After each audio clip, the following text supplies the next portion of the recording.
So as the summer closes out and we're at the Labor Day weekend, everybody's got that extra day off. Woohoo! And it's not 100 degrees. Woohoo! So I thought about this for a little bit, all about 35 seconds. It said, wow, what goes together? Labor and love. Works for me. Right? So that's the talk today. The labor of love. And that song was so beautiful and touched me so deeply about what it is, that love is not something we experience from the outside in. It is something that blossoms from within us and goes out into the world and resonates. And there are a lot of definitions of love. And some of you have heard me say this before. I have one that I hold near and dear to my heart. It is by M. Scott Peck, who wrote The Road Less Traveled back in the 70s. And it says, it is the will to extend oneself for the purpose of nurturing oneself or another's spiritual growth. And the reason I love that definition is because what it allows is a practical application of whether or not I am being loving. Whether or not I am able to extend myself, that essence that I am, into my life for the idea of nurturing myself, for growing my spirit, for becoming more deeply aware of the truth back of the appearance, that the spiritual idea of me and each one here is one of perfection, of wholeness, of a natural state of well-being. Or for someone else to gain that realization of themselves. So we talk this talk 52 different ways a year. And today we're going to go back to a little bit of the basics. There are only 5 areas that we pray about. There is health, there is wealth, there is work or creative expression, there are relationships, and there is our spiritual connection.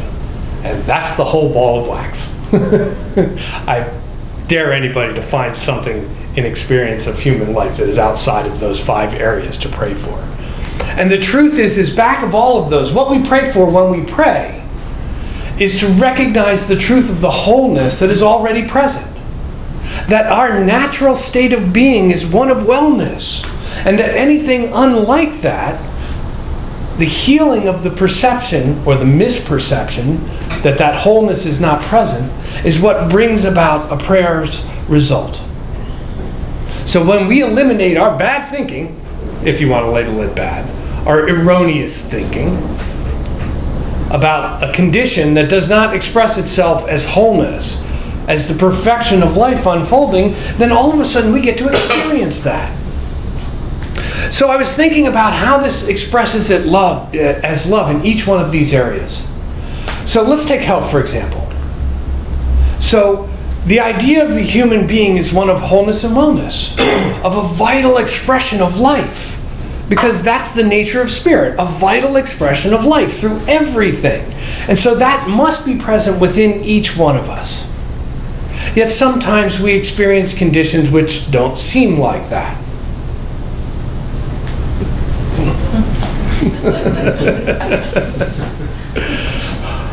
I have this one right now where when I do this and that, this elbow seems to hurt. So I'm praying for that to rectify itself, and it's showing up as pars and birdies. But there is a labor that goes with this. Okay, first of all, we have to correct our idea in this area of vitality. First, we have to say, you know what? There may be a physical condition in which there is some kind of discomfort, but the truth back of that is that I am perfect, whole, and complete, as is each one here. And we get that idea in mind that I am perfect, whole, and complete. And then starts the labor part. Because you're sitting there going, I am perfect, whole, and complete! Right? And then we may have to do something about it. So more labor is coming forward. So how is this love expressing?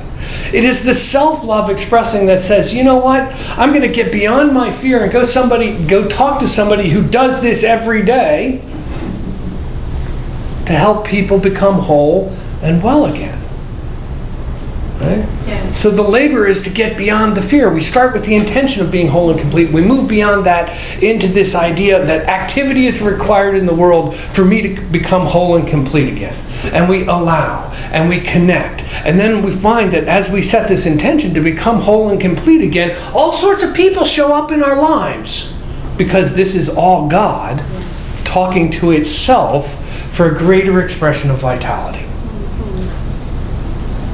Funny how that works. Funny how that works. So let's move on to wealth. Okay. The idea is that we live in an abundant universe. Look around you. There's a lot of stuff. There's more stuff than we know about. There's stuff that creates galaxies. You want to know how much stuff there is? Go and look at the Hubble Deep Field Shot, the Ultra Deep Field Shot.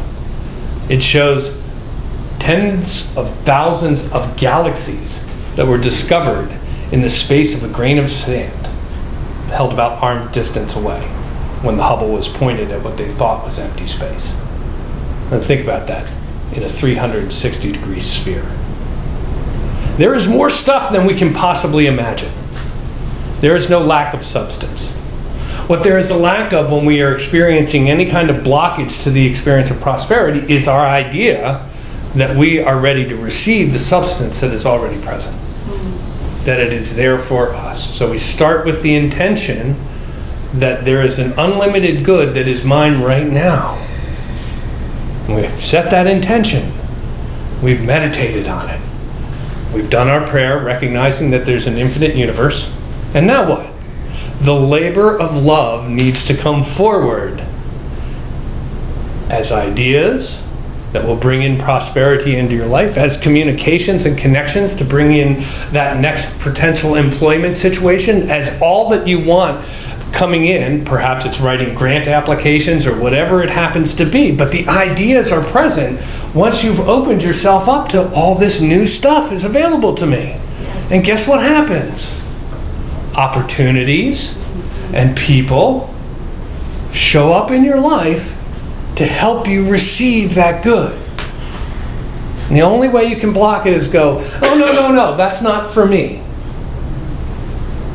Right? How often do we do that? I've been known to do that on occasion.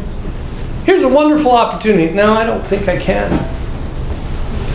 Right? And we step away from it.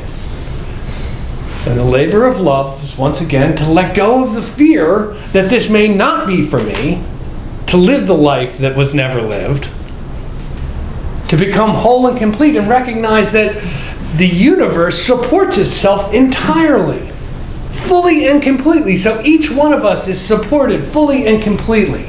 I'm going to give you a hint: tithe. And I will admit that I do not always do this, because I have to be vulnerable up here, because that's the truth of who I am. But when I do this, I take the leap of faith that allows me to open up the love in my heart to recognize the abundance of the universe and say, what's my couple bucks in this grand scheme of things?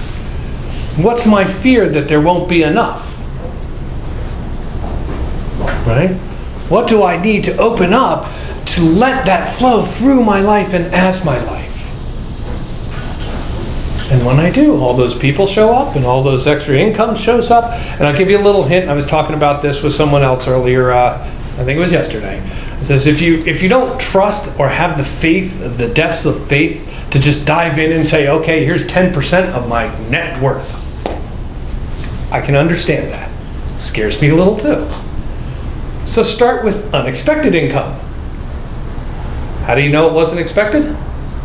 You didn't expect it. You didn't expect it. Tithe 10% of that. And just watch what happens. See, in New Thought, we believe in the scientific approach to this. We're not asking you to believe something straight on faith. Try it. Scientifically. But scientifically means that you have to try it with an open mind to receive the results and recognize the results when they appear. Right? Do it often enough so that you can't discount that as coincidence. Then your faith will deepen and your love will unfold. Then there's the area of creative expression and work. In this area of creative expression and work, this is often an area where we really put the bushel over our head and hide our light about what we could be doing in the world. And sometimes it's because, like when I first started doing this stuff, the idea that came into my mind scared the living daylights out of me. I said, I don't think I have what it takes to do that. I don't think I have the desire to do that. And then the labor of love begins. Let me set the intention. Let me accept the vision. And let me wander through that into whatever's next and watch what happens. And be aware of what happens.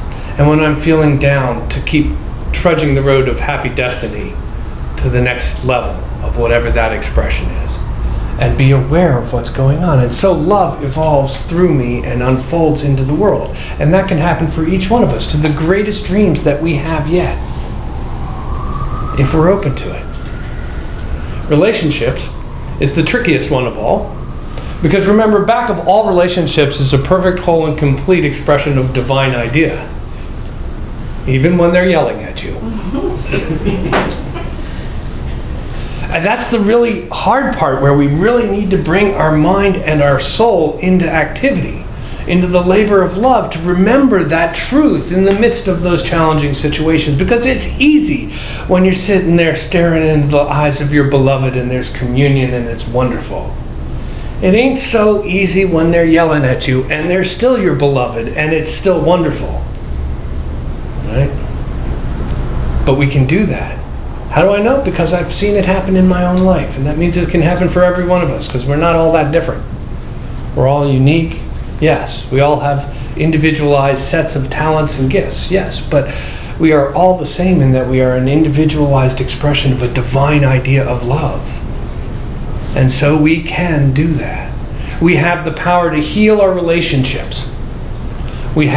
You're all ordained right now. Go forth and heal your relationships. Yes. To remember that there is love, and to be that love and allow love to unfold in each one of those relationships, whether it's a work relationship or an individual relationship or a family relationship or your relationship with the person on the highway or your relationship with the person at the counter who's serving you. Whatever relationship that is an opportunity for that love to express itself through us. And then we get more love in the world. And the place becomes a little bit better. And the final area that we pray about is spirit. Now I'm going to tell you right now, and Bill says it often, I'm just going to repeat it, you're not going to get any more spiritual. You are as spiritual as you are ever going to get. You are 100% spiritual. Having a human experience. The truth of that spirit, that thing we call soul or life or whatever you choose to call that essence, when you're all alone by yourself and your mind quiets down and you're still there going, I am. That has never been hurt. That has always been an expression of divine love brought into being here. And it is apparent for each one of you right now, if you allow it. So the deepening into our spirituality is actually just the labor of love of releasing our ideas that say we are separate from this power and presence in some way. That whatever we have done in the conditional form of life has denied us access to the very power that is the life within us. And I'm here to tell you that just ain't true. There is nothing that can deny the life within you, except your own thinking that it ain't so. Now, that's not always easy, especially when any one of those other four areas seem to be going off track, to remember that the idea of who you are is perfect, whole, and complete in the mind of the infinite. And is but awaiting us to recognize that perfection, to heal us from the separation that sometimes we feel, that we're alone. Has anybody here ever had a deep spiritual experience? Anybody here ever draw a breath? Come on, you guys gotta admit to that. The only difference between the deep spiritual experience and the drawing of a breath is one of awareness. Because every single breath that we take is a deep spiritual experience. So as you go about your holiday weekend, remember that the labor of love, that the will to extend yourself for the purpose of nurturing your own or someone else's spiritual growth can be the highest idea that you hold in mind. So I ask you to make an experiment, to keep that in mind and to act upon it, and to go through the labor of love of birthing something new into the world. I love you. Namaste.